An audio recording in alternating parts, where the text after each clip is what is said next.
with the Rancher's Homestead, and welcome back. So Christmas is coming up and we have lots of Christmas traditions. We are fixing to do a cross-country move here pretty quick, and so some of our Christmas traditions are just not happening this year, and that's okay. We are still enjoying the season and we're finding peace in it and really truly remembering why we celebrate Christmas to begin with. But one of our traditions that we always do every year, and I just couldn't let it slide this year, is make cutout Christmas sugar cookies and decorate them. And so today I'm going to show you how to make a delicious gluten-free version of it. We make usually regular and gluten-free. This year we're just gonna do gluten-free.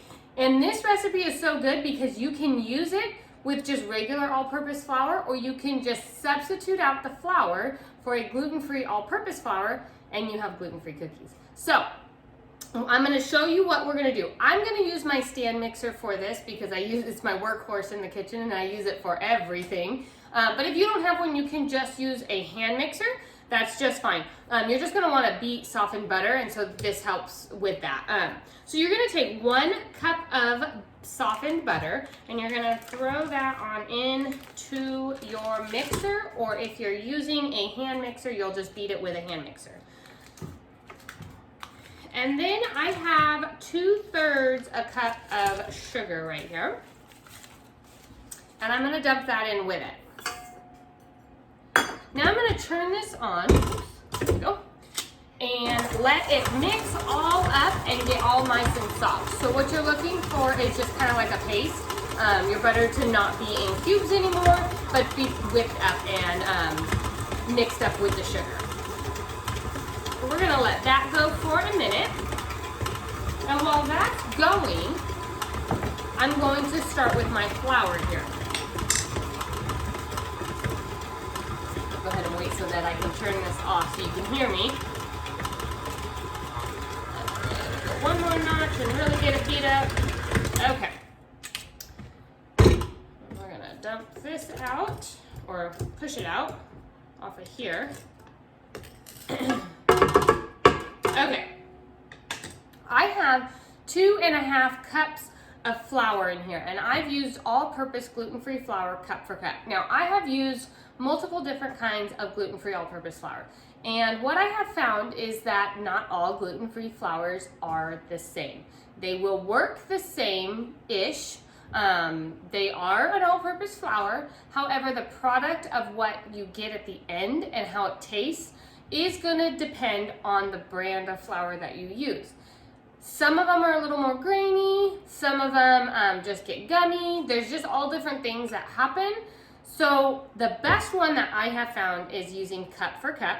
I am still working on trying to make my own that works just as well as cup for cups, because cup for cup is probably the most expensive all-purpose flour, but you get the best results. And I feed a lot of people that are not gluten-free with dishes that are gluten-free using cup for cup, and they typically cannot tell the difference, or very little slight difference, and they don't mind it at all. So I highly recommend using cup for cup. But if you don't have that, you can try different brands like King Arthur's or Bob's Red Mill. They do make, or Pamela's, they make gluten-free all-purpose flours, but I find that cup for cup is the most like a regular all-purpose flour. Okay, so I have 2½ cups of that in here,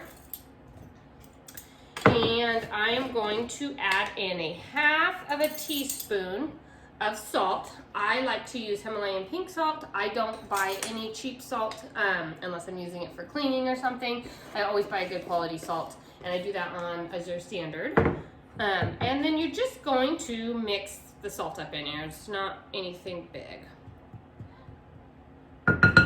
Now what I'm going to do is I'm going to add 1 egg to my butter mixture. And I'm going to add 1 teaspoon of vanilla to it as well. I buy my vanilla in a big bottle on Azure Standard, which I will put a link to them down in the description. That's what I use for most of my bulk buying.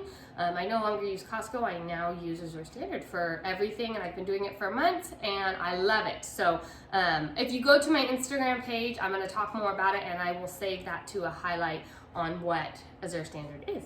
Okay, so I'm going to put a teaspoon in there. And I usually make my own vanilla, actually, I should say that. But this is a good option. Sometimes vanilla beans are just super expensive, and so it's cost effective to get another good quality vanilla, but making your own vanilla is super easy. Okay, now I'm gonna mix this up with the egg and the salt in it.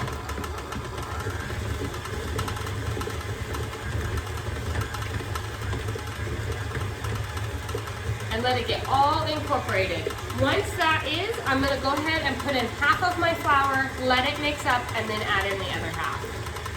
Okay, so now I'm gonna add in half of my flour salt mixture. Try not to make a huge mess here. And I already did. All right. And then I'm gonna let this mix up.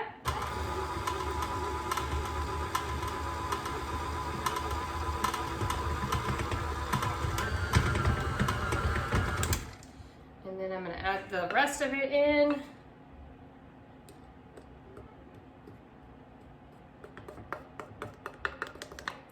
And let it get the rest of the way. You're looking for a really big ball of dough.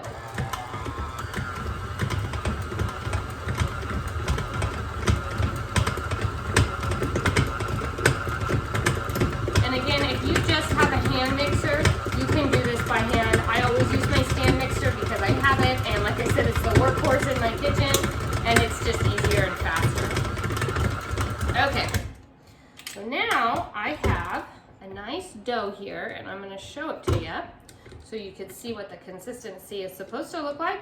And what I'm going to do here, and this step you can't skip, is I'm going to wrap this up in some plastic wrap and stick it in my refrigerator for at least 2 hours. You can make this a day ahead of time, or hours and hours ahead of time, but a minimum of 2 hours you want this to sit in the fridge, or your cookies are not going to hold together when they bake. They're gonna actually just flatten out like a pancake. So you definitely don't wanna skip the refrigerator time.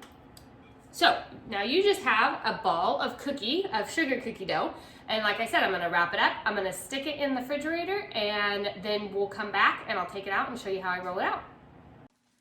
Okay, so my dough has been in the refrigerator for about 3 hours-ish. Now I have just taken a little piece of it. It's easier to work with to do it in chunks when you're rolling it out instead of just the whole ball of dough.